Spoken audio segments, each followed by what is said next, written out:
नमो हरिहन्ताणं नमो सिद्धानं नमो आयर्याणं नमो वज्रायाणं नमो सर्वसाहूनं मोक्षमार्गस्य नेतारं भेत्तारं कर्मभूगतां ज्ञातारं विश्वतत्त्वानां वन्दे तद्गुणलब्धे। चर्चा अपनी चल रही थी सप्तनयों की, जिसमें हमने नैगम ने, संग्रह ने, व्यवहार ने। संग्रह और व्यवहार एक दूसरे के अपोजिट हैं। संग्रह ने क्या करता है, किसी एक विशेषता के आधार पर, ठीक है, ग्रुपिंग करता है, लेकिन व्यवहार ने उनमें विभाजन करता है, भेद करता है। और देखिए, एक शुद्ध संग्रहणय था और एक अशुद्ध संग्रहणय था। अशुद्ध संग्रहणय कितने प्रकार के हो सकते हैं?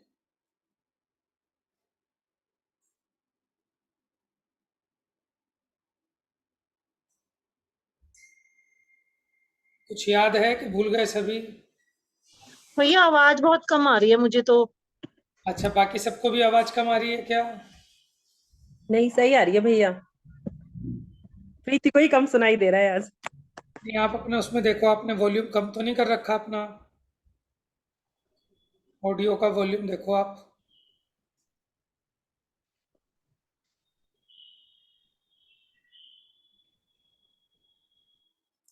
चलिए, प्रश्न मैंने पूछा है जस्ट रिवीजन के लिए। संग्रहणय, शुद्ध और अशुद्ध ऐसे दो भेद हैं। शुद्ध संग्रहणय कितने प्रकार का होता है और अशुद्ध संग्रहणय कितने प्रकार का होता है?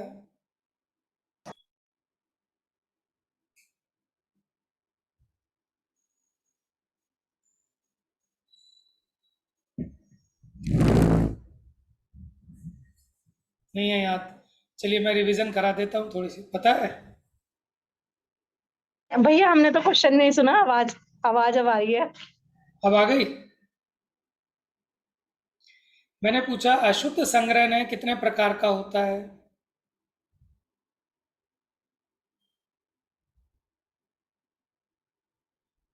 शुद्ध संग्रहणय बताइए कितने प्रकार का होता है?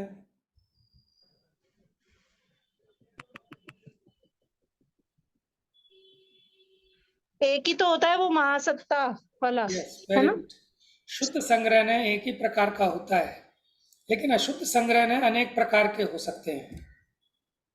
याद है ना आपको, जैसे हमने कहा था कि ये जैन है, तो ये भी संग्रहणय है। दिगंबर है, श्वेतांबर है, इन सब भेदों को हमने इसका संग्रह कर लिया। लेकिन जैन कहने के बाद फिर हम कहें भाई ये तो मनुष्य हैं, तो फिर हमने संग्रह कर लिया कि जैन है, चाहे अग्रवाल है, चाहे हिंदू है, चाहे मुस्लिम है। ठीक है, फिर हमने ये कहा कि इंसान, जानवर, त्रियंच नार की क्या कहना कि जीव है, तो ऐसा कहकर ये भी संग्रहणय हो गए। लेकिन ये सब अशुद्ध संग्रहणय है। जो लास्ट में आएगा टॉप, सत्य कहकर सभी, सबका ग्रहण हो गया, वो शुद्ध संग्रहणय है। इसी प्रकार जब हमने भेद देखे व्यवहार में, तो हमने कहा सत्य दो प्रकार का, चेतन और अचेतन। ये होगा शुद्ध व्यवहार में। जो शुद्ध संग्रहणय का भेद करे वो शुद्ध व्यवहार में। अब इसके बाद के जितने भेद होंगे वो सब के सब अशुद्ध होंगे। हमने बताया था एक जो उत्कृष्ट टॉप वाला और एक बॉटम वाला, उसके बीच में जो मध्यम वाले हैं वो संग्रहणय के भी विषय हो सकते हैं और व्यवहारण्य के भी। डिपेंड करता है कि आप किस दृष्टि से देख रहे हैं। अगर आप संग्रह की दृष्टि से देख रहे हैं तो वो संग्रहणय का विषय है, और अगर आप भेद की दृष्टि से देख रहे हैं तो वो व्यवहारण्य का विषय है। जैसे हमने कहा हम मनुष्य हैं, तो मनुष्य जो देखना, अगर आप उसको हिंदू, मुस्लिम, सिख, ईसाई, ठीक है, हिंदुस्तानी, पाकिस्तानी, इन सबका संग्रह करके आप देख रहे हैं मनुष्य, तो वो संग्रहणय का विषय होगा। ठीक है। और अगर आपने जीव का भेद किया कि मनुष्य नारकी त्रियंच देव, उसमें से ये मनुष्य हैं, देखो ये मनुष्य हैं, ये कौन से न्याय का विषय है, ये आपकी दृष्टि पे डिपेंड करता है, आप किस एंगल से देख रहे हैं। जैसे वो आधा गिलास पानी आधा भरा है या आधा खाली है, वो आपके देखने का एंगल है। उसी प्रकार मनुष्य जीव, ठीक है, ये अगर आप संग्रह की दृष्टि से देख रहे हैं तो ये संग्रहण का विषय कहलाएगा। और अगर इसे आप किसी एक भेद के रूप में देख रहे हैं, ठीक है, जो संसारी जीव है 4 प्रकार के हैं, मनुष्य, त्रियंच, नारकी, देव, ऐसा, ठीक है। तब अगर आप उसकी एक अवान्तर सत्ता को पकड़ रहे हैं तब वो व्यवहार न्याय का विषय कहलाएगा। तो ये चर्चा हमारी हो गई थी। संग्रह व्यवहार के इस चक्र के मध्य स्थित असंख्य बिंदुओं को हम अपनी आवश्यकता अनुसार ग्रहण करते रहते हैं और अपने प्रयोजन की सिद्धि के लिए उनके संग्रह और व्यवहार पने का उपयोग किया करते हैं। चलो पढ़ो, कौन प्रीति पढ़ो। परस्पर विरुद्ध दिखने वाले, परस्पर विरुद्ध दिखने वाले संग्रहणय और व्यवहारण्य उन दो व्यापारी बंधुओं के समान है, जिनमें एक माल खरीदने का काम करता है और दूसरा बेचने का। यद्यपि खरीदने और बेचने की क्रियाएं परस्पर विरुद्ध प्रतीत होती हैं, तथापि उनमें परस्पर कोई विरोध नहीं है, अपितु वे एक दूसरे की पूरक क्रियाएं हैं। क्योंकि यदि खरीदने वाला भाई माल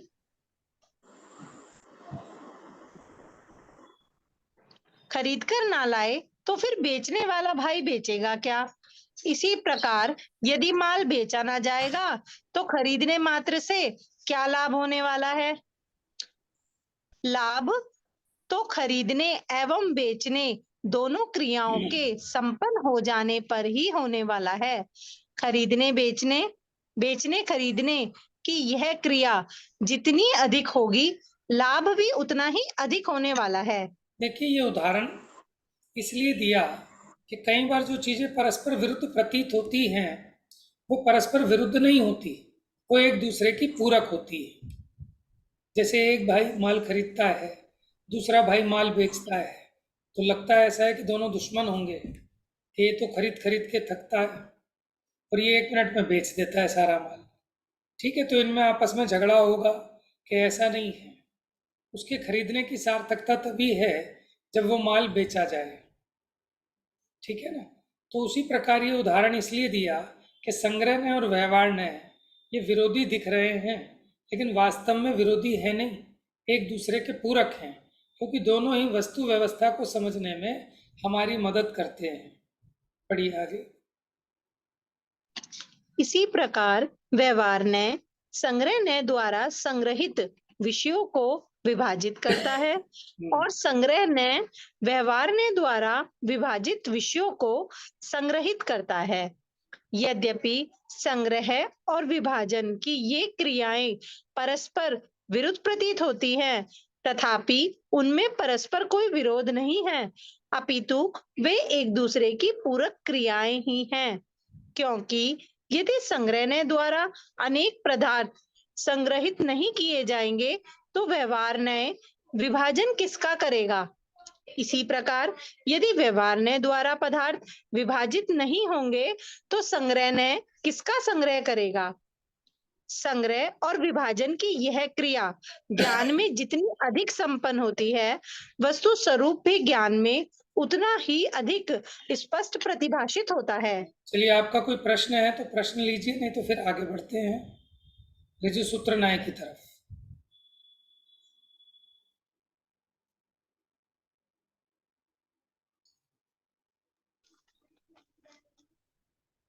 चलिए प्रारंभ कीजिए ऋजु सूत्र न्याय। ऋजु सूत्र न्याय सामान्य ग्राही द्रव्यार्थिक न्याय के 3 भेद, संकल्प ग्राही नैगम न्याय, अद्वैत ग्राही संग्रह न्याय एवं द्वैत ग्राही व्यवहार न्याय का वर्णन करने के पश्चात शेष ग्राही पर्यायार्थिक न्यायों के 4 भेदों में ऋजु सूत्र न्याय पर विचार करने का क्रम है। देखिए मूल में दो नए हैं, द्रव्यार्थिक नय और पर्यायार्थिक नय। ठीक है, द्रव्यार्थिक नय क्या है? वो सामान्य ग्राही है, वस्तु के सामान्य स्वरूप का ग्रहण करता है। और पर्यायार्थिक नय विशेष ग्राही है, नीचे पर्यायार्थिक नय। ठीक है, ये उसके किसी भेद को, किसी अंश को, पर्याय को विषय करता है। जो हम यहाँ 7 नय पढ़ रहे हैं उसमें नैगम नय कैसा था? संकल्प ग्राही। वो संकल्प के आधार पर वस्तु को ग्रहण करता था। संग्रह नय कह रहे हैं अद्वैत ग्राही। अद्वैत माने कि भेदों को न देखकर एक अभेद को ग्रहण करता है। द्वैत का मतलब होता है दो, भेद। अद्वैत मतलब अभेद, एक। और द्वैत ग्राही व्यवहारण्य। व्यवहारण्य क्या करता है कि भेदों को ग्रहण करता है। तो अब पर्यायार्थिक नय के 4 भेद हैं, द्रव्यार्थिक नय के 3 भेद हैं, नैगम, संग्रह और व्यवहार। और पर्यायार्थिक नय के 4 भेद हैं, ऋजु सूत्र, शब्द, समभिरूढ़ और एवं भूत। अब उसमें ऋजु सूत्र नय की चर्चा। देखो, ये तो अपनी चर्चा चली थी कि ऋजु सूत्र नय पर्यायों को विषय करता है। और पर्याय कैसी है? वास्तव में वो क्षण भर की होती है, क्षण ध्वंसी है। लेकिन व्यवहार से पर्यायों के भी 2 भेद किए, स्थूल और सूक्ष्म। सूक्ष्म पर्याय एक एक समय की होती है, और स्थूल पर्याय जैसे अपनी मनुष्य पर्याय 60 वर्ष, 80 वर्ष, ठीक है, ये स्थूल पर्याय हैं। तो इन दोनों पर्यायों को विषय करने वाला ऋजु सूत्र नय है। सूक्ष्म पर्याय को विषय करने वाला सूक्ष्म ऋजु सूत्र नय अथवा शुद्ध ऋजु सूत्र नय, और स्थूल मनुष्य आदि पर्यायों को विषय करने वाला स्थूल ऋजु सूत्र नय अथवा अशुद्ध ऋजु सूत्र नय है। पढ़िए। श्लोक वार्तिक नय विवरण। श्लोक 75 के अनुसार ऋजु सूत्र नय मुख्य रूप से क्षण क्षण में ध्वस्त होने वाली पर्यायों को वस्तु रूप से विषय करता है। विद्यमान होते हुए भी विविक्षा नहीं होने से इसमें द्रव्य की गौणता है। देखो, द्रव्य की गौणता है मतलब ये पर्याय की मुख्यता से वस्तु को ग्रहण करता है, द्रव्य को गौण करता है, माने सामान्य स्वरूप गौण रहता है, लेकिन उसकी जो क्षणिक पर्याय हैं वो मुख्य होती हैं। अब आगे देखो, द्रव्य स्वभाव प्रकाशक नय चक्र में क्या कहते हैं, उसके 2 भेद कहे। पढ़िए। जो द्रव्य में एक समयवर्ती अध्रुव पर्याय को ग्रहण करता है उसे सूक्ष्म ऋजु सूत्र नय कहते हैं। जैसे सभी शब्द क्षणिक हैं, और जो अपनी स्थिति पर्यंत रहने वाली मनुष्य आदि पर्याय को उतने समय तक मनुष्य पर्याय रूप से ग्रहण करता है, वह स्थूल ऋजु सूत्र नय है। देखिए, आपको अंतर समझ में आया दोनों में? वास्तव में तो पर्याय एक समय की होती है। ठीक है, वर्तमान बताया था ना, वर्तमान कितना बड़ा होता है कि वर्तमान एक समय का होता है, उसके बाद वो भूतकाल हो जाता है। लेकिन फिर भी आज के दिन को हम पूरे 24 घंटे को वर्तमान कहते हैं, पूरे महीने को वर्तमान महीना कहते हैं, पूरे साल को वर्तमान वर्ष कहते हैं। ठीक है, तो ये सब उपचार से हैं, इसलिए इसको कहा स्थूल ऋजु सूत्र नय का विषय। पढ़िए।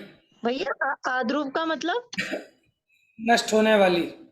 ध्रुव माने होता है स्थिर रहने वाली, अध्रुव माने नष्ट होने वाली।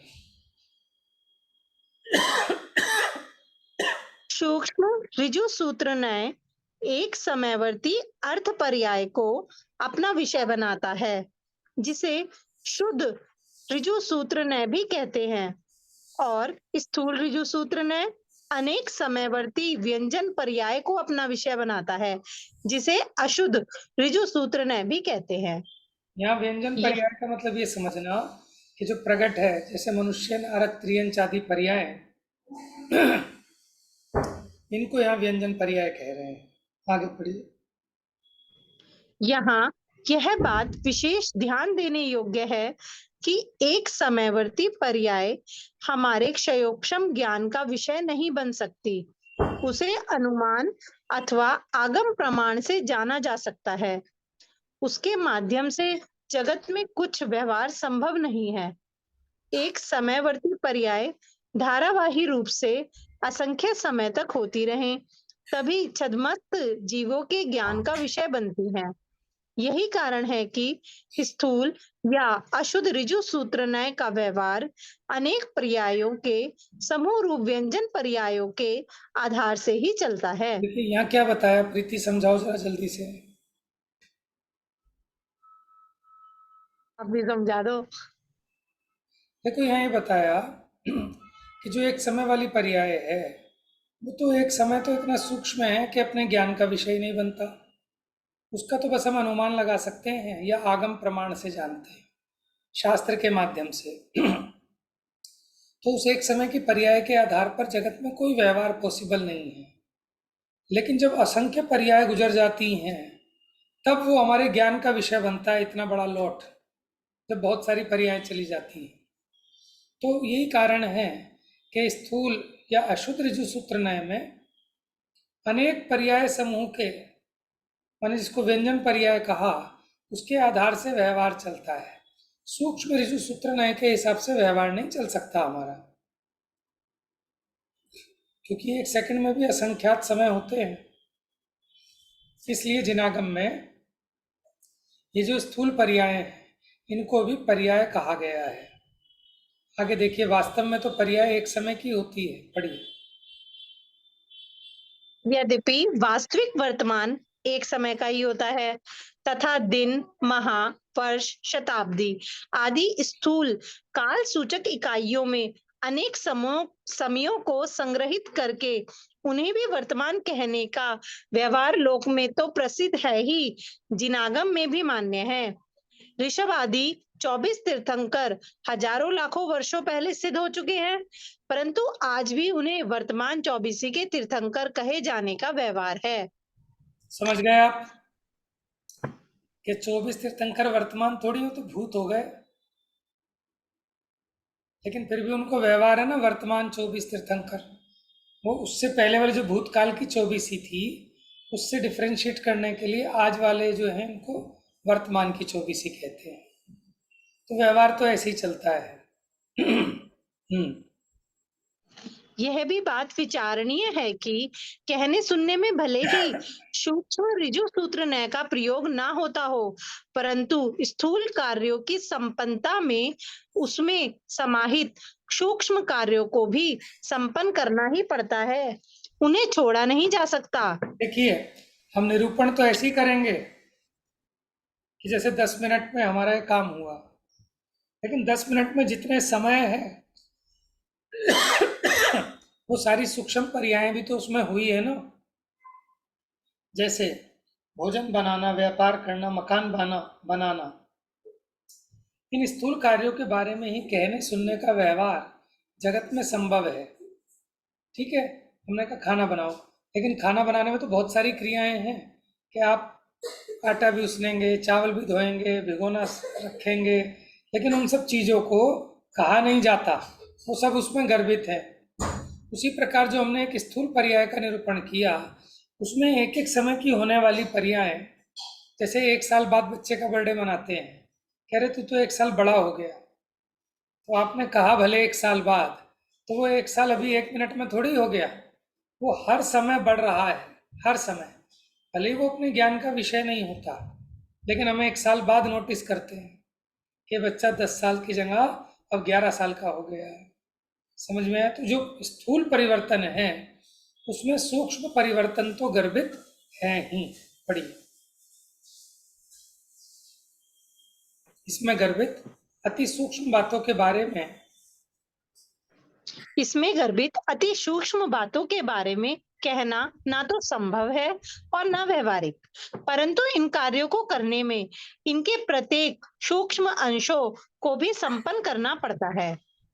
यही स्थिति गति आदि क्रियाओं में है। कोई व्यक्ति एक नगर से दूसरे नगर में जाने के लिए इतना ही कहेगा कि मुझे दिल्ली से मुंबई जाना है, वह चाहे जिस साधन से या जिस गति से जाए, इन दोनों नगरों के बीच की 1-1 इंच की दूरी उसे पार करनी ही पड़ेगी। देखो, कोई व्यक्ति साइकिल से गया, उसको 10 घंटे लगे, ठीक है। कोई ट्रेन से गया तो 2 घंटे में पहुंच गया, तो भले ही 2 घंटे में पहुंच गया, लेकिन उसके बीच के जो इंच थे वो तो उसने भी कवर किए और उसने भी कवर किए। तो वो यहाँ कह रहे हैं, भले ही हम स्थूल ऋजु सूत्र न्याय का प्रयोग करें, लेकिन उसमें सूक्ष्म वाले जो पर्यायों का परिणमन है वो तो होता ही है। आइए पढ़िए आगे। काल के प्रयोग में भी यही प्रक्रिया है। कोई व्यक्ति एक बार में ही कह सकता है मैं 60 वर्ष का हूँ, परंतु 60 वर्ष का होने में उसने प्रत्येक वर्ष के 365 दिन, प्रत्येक दिन के 24 घंटे तथा उसमें समाहित प्रत्येक घंटे, मिनट और सेकंड व्यतीत किए हैं। इस प्रकार एक समय, एक परमाणु, एक प्रदेश आदि सूक्ष्म इकाइयां यद्यपि छद्मस्त के प्रत्यक्ष ज्ञान गम्य नहीं है, तथापि आज के वैज्ञानिक अनुसंधानों में 1 सेकंड और मिलीमीटर के भी हजारों भागों की गणना होती है। तात्पर्य यह है कि कथन स्थूल होने पर भी कार्य संपन्न होने में यथासंभव सूक्ष्म ऋजु सूत्र न्याय के विषय का प्रयोग होता ही है। आप समझ गए कि स्थूल जहां होगा, हमने स्थूल को कह दिया, छोटे को हमने कहा नहीं, लेकिन है तो उसमें गर्भित ही। अब आइए शब्द नय। ये जो दो नए हैं, शब्द नय और समभिरूढ़ नय, ठीक है, थोड़े से भाषा व्याकरण आदि से संबंधित है। वैसे तो चर्चा चल चुकी है, लेकिन और अच्छा स्पष्टीकरण हो, इस उद्देश्य से हम ये चर्चा कर रहे हैं। अच्छा बताइए, जो हमने लास्ट क्लास ली थी उसमें कोई और विषय तो नहीं छोड़ा था हमने, या यही चल रहा था? यही चल रहा था ना अपना विषय? हाँ, हाँ जी। ठीक है, अब शब्द नय की देखिए। शब्द नय ज्ञान नय से संबंधित नैगम नय और अर्थ नय से संबंधित नैगम, वह संग्रह, व्यवहार एवं ऋजु सूत्र नय के स्वरूप पर विचारोपरांत अब शब्द नय की चर्चा का क्रम है। देखो, 3 पढ़े थे हमने, ज्ञान नय, अर्थ नय और शब्द नय। अगर उसमें इनका डिवीजन करें इन 7 नयों का, तो नैगम नय जो है, नैगम नय ज्ञान नय रूप है, ठीक है। लेकिन आगे के संग्रह, व्यवहार, ऋजु सूत्र, ठीक है, उनमें ज्ञान नय का प्रयोग नहीं है। यद्यपि नैगम नय अर्थ नय रूप भी है और ज्ञान नय रूप भी है, उसकी दोनों तरह से हमने चर्चा की थी। ज्ञान नय की अपेक्षा हमने देखा था कि संकल्प ग्राही, और अर्थ नय की अपेक्षा देखा था न एकम नैगम। याद आया आपको? नैगम का अर्थ किया था न एकम नैगम, जहां एक की बात नहीं हो, एक से अधिक की बात हो। तो फिर प्रश्न किया था कि अगर आप सारे धर्मों को जानेंगे वस्तु के, तो वो तो प्रमाण हो जाएगा। ये तो नए की चर्चा है। तो कहता प्रमाण में तो सभी धर्म मुख्य होते हैं, लेकिन यहाँ सभी धर्म मुख्य नहीं होते, एक धर्म मुख्य होता है। तो वो अर्थनय का विषय भी है नैगम ने। लेकिन संग्रह, व्यवहार, ऋजु सूत्र, ये सिर्फ अर्थनय के विषय हैं, क्योंकि वस्तु के द्रव्य गुण पर्याय से संबंधित है। अब चर्चा चलेगी शब्द नय की। उसमें शब्द, समभिरूढ़ और एवं भूत नय, ये तीनों नय शब्द नय के अंतर्गत है। पढ़िए। तत्वार्थ सूत्र में उल्लेखित 7 नयों में भाषा के प्रयोग से संबंधित शब्द, समभिरूढ़ तथा एवं भूत नय का उल्लेख किया गया है।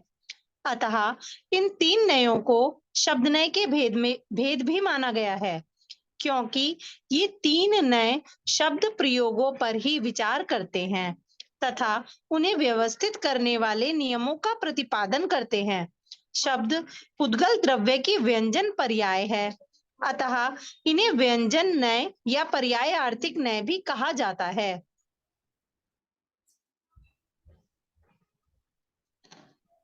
पढ़े आगे भैया? हमारे लोक जीवन में भाषा की महत्ता से हम सभी भलीभांति परिचित हैं। हमारी बोलचाल की भाषा में अनेक दोष भी होते हैं।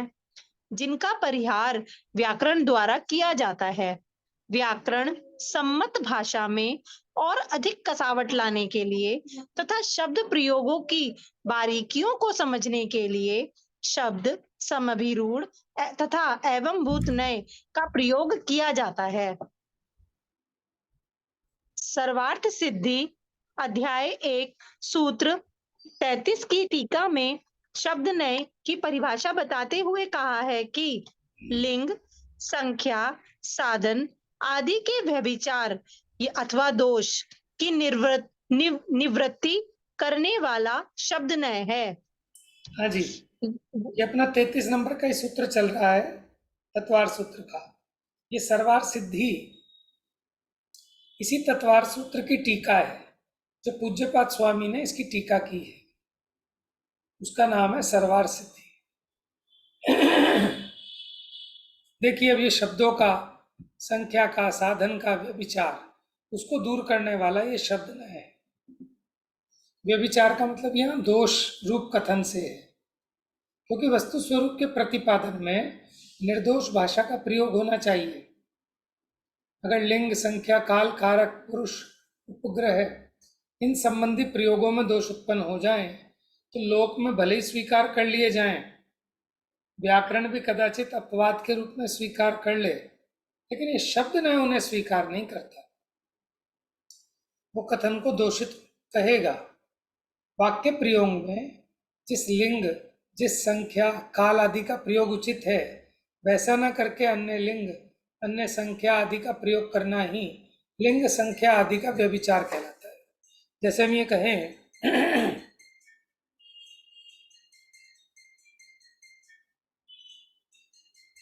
मैं गांव जाएंगे, मैं गांव जाएंगे, ये सही है कि गलत है?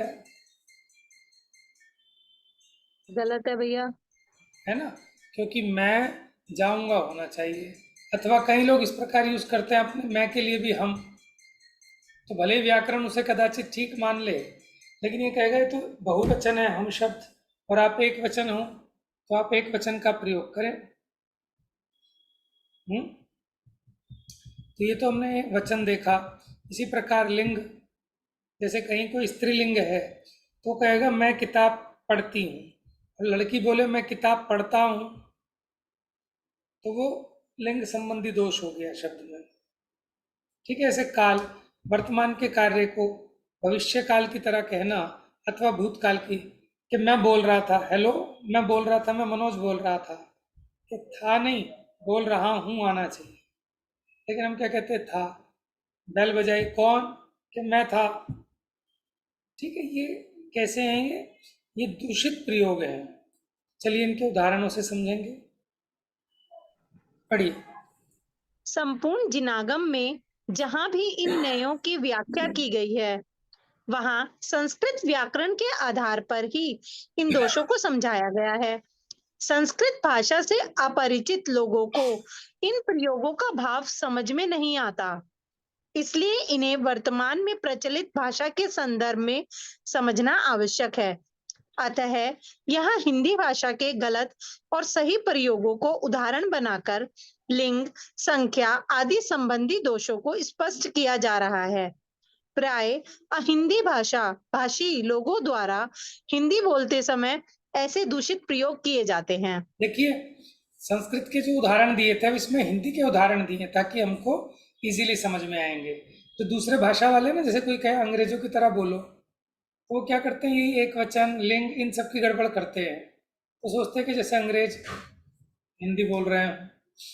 चलिए, लिंग व्यभिचार क्या है, हम पढ़ चुके हैं सब। देखिए, आपको एग्जाम्पल से समझ में आ जाएगा। लिंग में स्त्रीलिंग, पुल्लिंग, इनका गलत प्रयोग साथ साथ। जैसे बेटी, हमारा बेटी आ रहा है, ठीक है, तो ये लिंग संबंधी व्यभिचार हो गया। बेटी आ रही है ऐसा होना चाहिए था। संख्या व्यभिचार पे आ जाओ, एक वचन, बहुवचन, द्विवचन आदि अनुचित संख्या का प्रयोग करना है एक वचन के साथ। जैसे हम आ रहा हूं, होना क्या चाहिए, हम आ रहे हैं। ठीक है, ये बात समझ में आ गई आपको। साधन व्यभिचार, साधन में क्या होता है, कर्ता, कर्म, करण, ऐसा। रमेश ने सुरेश को फोन किया, सुरेश की जगह दूसरे व्यक्ति ने फोन उठाया, तो वो सुरेश से कहेगा कि आपका फोन आया है। अब वो पूछेगा कि आपका फोन है कि रमेश का फोन आया है, बताओ।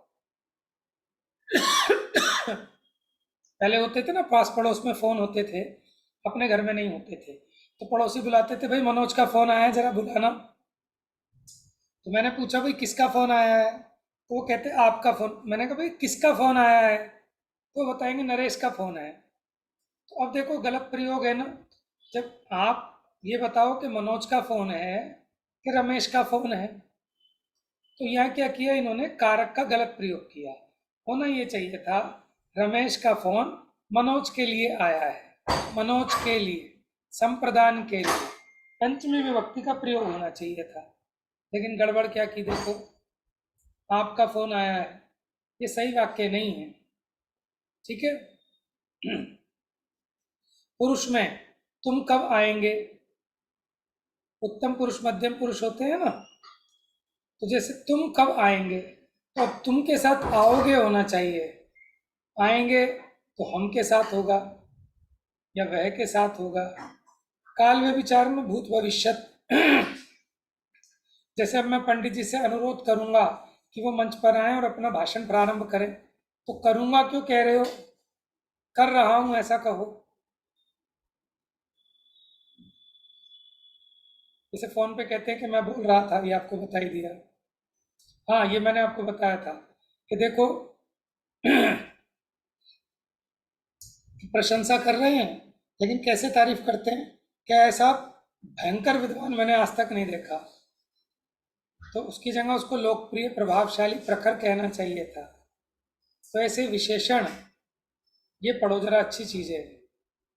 विशेषणों के प्रयोग के समय, विशेषणों के प्रयोग के समय यह भी ध्यान रखना चाहिए कि विशेषण विशेष्य के निकटतम हो। यदि उनके बीच में अन्य शब्द होंगे तो अर्थ अस्पष्ट या विपरीत भी हो सकता है। एक दूध की डेयरी पर यह सूचना लिखी देखी, यहाँ शुद्ध भैंस का दूध मिलता है। इस वाक्य से क्या समझा जाए, भैंस शुद्ध है या दूध शुद्ध है? अतः यहाँ भैंस का शुद्ध दूध मिलता है, यह वाक्य बात को देखो अधिक स्पष्ट करता है। यहाँ क्या कहते हैं, विशेषण है शुद्ध। तो ये शुद्ध विशेषण किसका है, दूध का कि भैंस का? दूध का है भैया। दूध का। लेकिन आपने गलती क्या की, विशेषण विशेष्य को बहुत दूर रखा। देखो यहाँ शुद्ध भैंस का दूध मिलता है, कई लोग लिखा के रखते हैं ना, यहाँ शुद्ध भैंस का दूध मिलता है, तो इसका मतलब दूध तो अशुद्ध होगा, लेकिन भैंस हमारी शुद्ध है। कि भैंस को नहला धुलाकर साफ करके फिर उसका दूध निकालेंगे और उसमें छना हुआ उबला हुआ पानी मिलाएंगे, तो इसका मतलब हो गया शुद्ध भैंस का। तो ये शुद्ध विशेषण और विशेष्य हो गई भैंस, जबकि यहाँ दूध का विशेषण बताना था। तो इसलिए कह रहे हैं अब इस शुद्ध को इसके निकट रखो, यहाँ भैंस का शुद्ध दूध मिलता है। ठीक है, तो ये सही स्पष्ट करेगा। पढ़िए आगे।